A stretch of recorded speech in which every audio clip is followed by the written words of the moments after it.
বিশ্বনবীর বয়স তখন প্রায় 51 বছর। কত বছর? বিশ্বনবীর সবচেয়ে কাছের মানুষ খাদিজা রাদিয়াল্লাহু তাআলা আনহা ইন্তেকাল করেছেন। বিশ্বনবী বড্ড কষ্ট পেলেন, হৃদয়টা ভেঙে খান খান।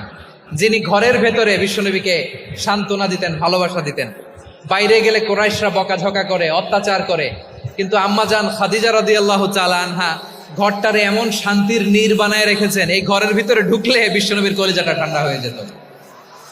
এজন্য রব্বুল আলামিন বলেন, খাদিজা, ও আমার বান্দি খাদিজা, জান্নাতে এমন স্পেশাল একটা ঘর আমি তোমার জন্য রেডি করে রেখেছি। ওই ঘরের মধ্যে কোনো আওয়াজ নাই, ওই ঘরের মধ্যে কোনো নয়েজ নাই, ওই ঘরে কোনো বিশৃঙ্খলা নাই।